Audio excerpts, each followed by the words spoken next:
Donc, Matteo était Rome aux racines diverses. Les métissages entre groupes de différents pays étaient apparemment fréquents. Est-ce que tu peux un peu décrire ces diverses appartenances? Oui, alors comme je le disais, mon père était déjà moitié Rome, moitié Manouche. Mais pour bien comprendre ces différences, il faut déjà expliquer que ceux qu'on a appelés à partir du 19e siècle sous un nom global générique de tziganes, cela comportait plusieurs groupes aux mêmes origines, qui sont des origines indiennes, maintenant on le sait, ce sont des choses qui ont été établies. Il y a eu plusieurs groupes, donc d'une seule peuplade, mais suivant les chemins qu'ils ont pris avant d'arriver en Europe, c'est-à-dire que ça a quand même pris 5 siècles pour qu'ils arrivent jusqu'en Europe de l'Ouest, suivant les chemins qu'ils ont pris et les endroits surtout où ils se sont installés, parce que ce n'étaient pas des nomades, mais c'était des gens qui allaient s'installer dans un pays, qui restaient parfois 50, parfois 100 ans dans le pays avant de le quitter pour un autre. Il y a eu un mélange de culture avec tous ces pays. Donc, depuis à peu près le XXe siècle, il est admis que dans dans ce qu'on appelle génériquement les tziganes, il y avait plusieurs groupes, c'est-à-dire qu'on a appelé Rome ceux qui sont passés par les pays des Balkans et d'Europe de l'Est. Eux-mêmes se dénommaient ainsi, donc on les a appelés Roms. Et puis on a appelé Manouche ou Sinté, ceux qui sont passés plus par le nord, par les pays de langue allemande, voire par les pays même nordiques. Aussi un petit peu l'Italie. Et puis on a appelé gitans ceux qui ne sont jamais passés ni par l'Est ni par le Nord, mais qui ont pris la route de la Grèce, de l'Asie mineure, l'Asie centrale, et sont remontés comme ça jusqu'au nord de l'Espagne et au sud de la France. Donc cela on a appelé gitans. Donc c'était pour dresser un peu le tableau. Donc déjà, souvent on entend dire ah oui mais les Roms ne se marient qu'entre eux, les Manouches ne se marient qu'entre eux, etc. Ce qui est globalement vrai, mais pas plus vrai que si on dit dans les sociétés occidentales, les riches bourgeois se marient entre eux et les pauvres prolétaires se marient aussi entre eux. C'est question de niveau social, de culture. Donc il y a un petit peu la même chose chez les Roms, les Gitans, les Manouches, qui sont des gens exactement comme tout le monde. Alors ce qu'il y a, c'est qu'il y a ce nomadisme qui fait qu'ils sont restés beaucoup entre eux, mais ils se sont mélangés aussi beaucoup avec les cultures qu'ils ont rencontrées. Euh, euh, Souvent on dit que les tziganes sont des gens très bruns, à la peau brune, etc. Mon père était blond et avait la peau assez claire, et moi qui suis un mélange entre mon père tzigane et une mère gadji suissesse, j'ai la peau complètement blanche, les yeux clairs et j'avais les cheveux blonds.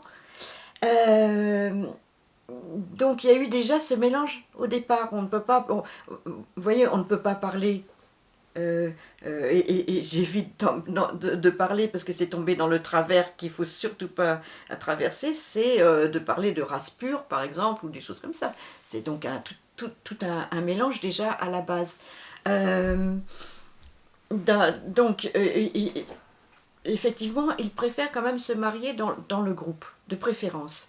Mais je vois chez les Roms, par exemple, ils ne sont pas bêtes. Ils savent très bien que la consanguinité donne des tares irréversibles.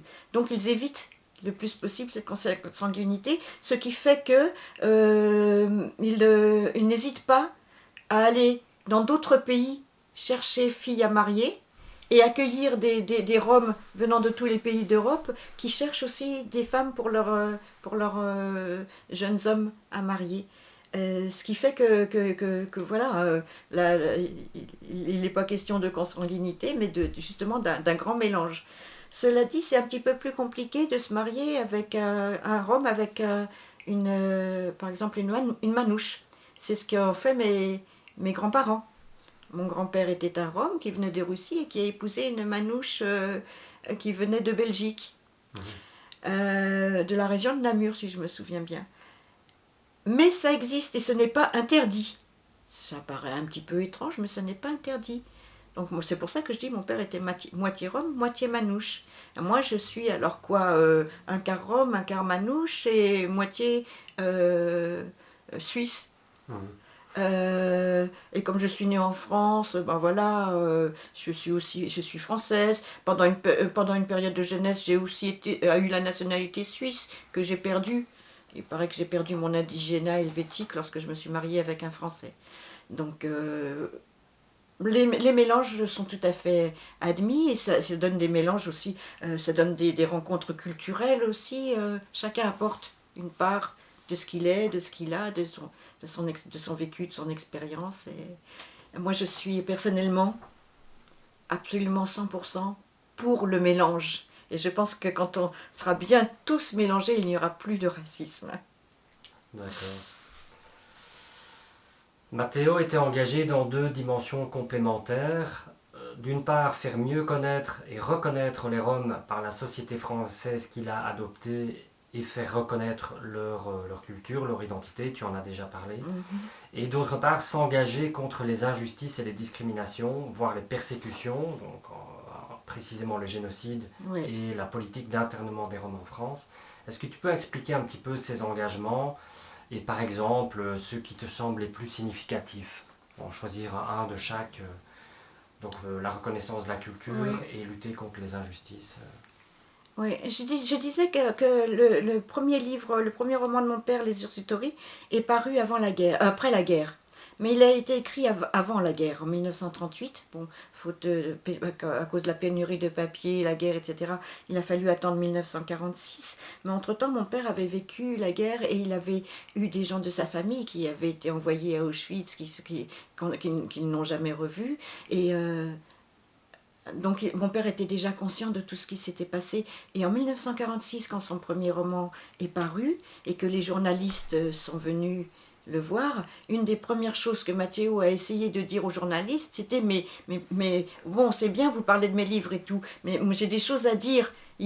Pendant cette guerre, il y a environ 5 à 600 000 tziganes qui ont été exterminés dans les camps, les mêmes camps que pour les juifs. Seulement les juifs, on en parle, mais les tziganes, personne n'en parle.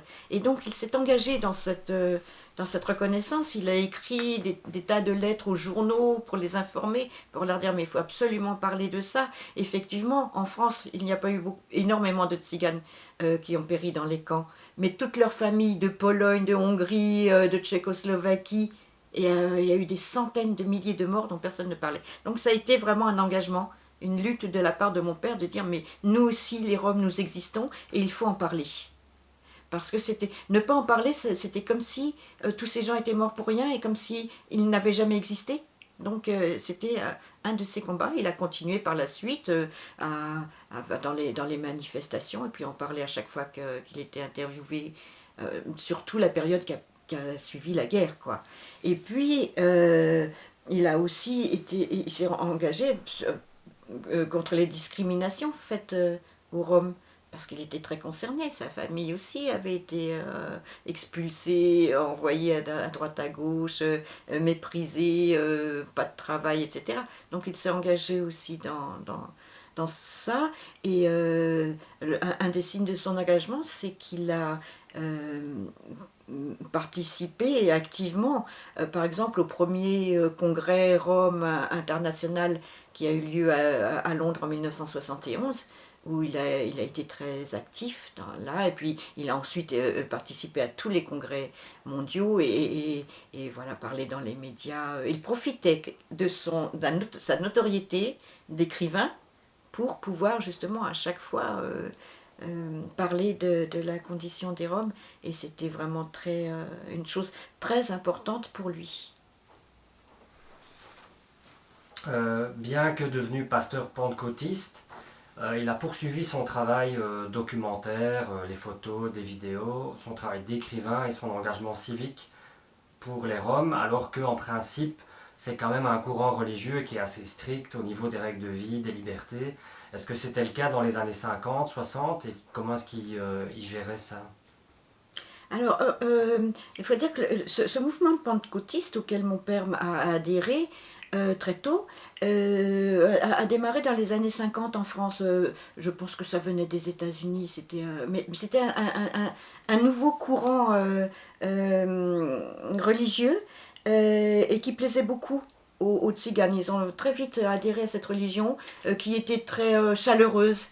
C'était nous sommes tous frères et nous chantons le Seigneur et nous chantons très haut et très fort et nous battons dans les mains et nous sommes tous ensemble. C'était un peu un renouveau dans la religion qui était assez figée et les Roms ont toujours été très religieux, mais ils ne fréquentaient pas les églises parce qu'ils ne s'y sentaient pas à leur place. D'ailleurs, souvent le curé les chassait parce qu'ils étaient en guenilles ou des choses comme ça. Ils faisaient baptiser leurs enfants, ils avaient juste ça. Mais cette nouvelle religion les a beaucoup attirés. Et mon père, au début des années 60, lui aussi a été touché, comme il dit lui-même, par la grâce de Dieu. Et il est très vite devenu pasteur. Il était le premier pasteur rom de ce mouvement évangélique.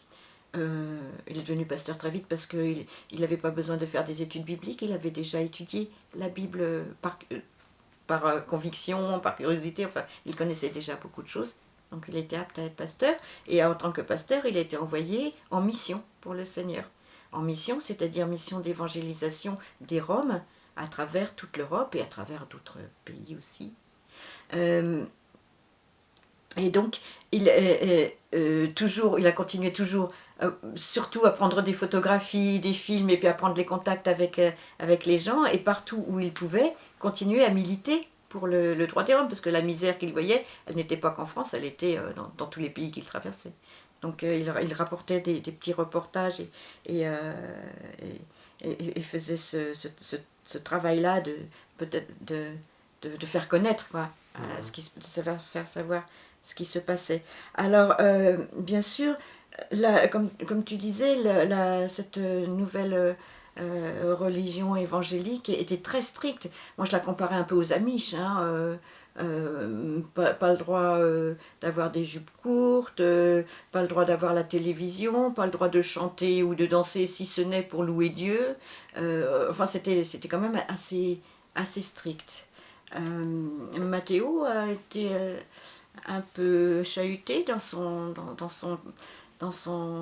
apostolat parce qu'on l'a un peu accusé de trop d'œcuménisme. Il était trop... Lui, bien sûr, il voulait convertir les gens à la foi de Dieu, mais s'il rencontrait un catholique ou un protestant, pour lui, c'était un frère puisqu'il avait la foi en Dieu. Alors que pour les évangélistes purs et durs, non, il fallait absolument suivre leurs règles à eux. Et Matteo est allé au Sainte-Marie de la Mer, on le lui a reproché parce que pour les évangélistes, l'église catholique n'était pas du tout fréquentable. Il a même rencontré le pape à Rome. Il a encore eu des ennuis à cause de ça. Et puis la télévision interdite, mais Matteo passait lui à la télévision. Donc lui, il avait son poste de télévision, bien entendu. Et puis il était passionné de cinéma. Donc il allait au cinéma et regardait la télé. Ça lui a valu quelques remarques acerbes et puis même parfois l'exclusion de l'église. Mais on l'a toujours repris parce que c'était un homme intègre et aussi nécessaire. Mais voilà, donc... il est resté lui-même, quoi. Oui. Il n'a pas changé... voilà. il n'a pas renié ses engagements, non, il les a portés tous ensemble. Tu sais, quand il avait des critiques, on lui disait que Matteo, il faut que tu arrêtes ceci ou cela, c'est pas conforme aux Écritures, ça. Matteo disait oui, je t'entends, mais tu sais, je suis Rome avant tout. Donc voilà, tout son militantisme pour les Roms prenait le dessus, alors qu'il avait une foi, mais inébranlable bien entendu, hein. Mais quand même son activité pour les Roms, bon ben si ça froissait un petit peu ses supérieurs religieux, il continuait quand même, parce qu'il était Rome avant tout, c'était ça son idée. Merci beaucoup, Nouka.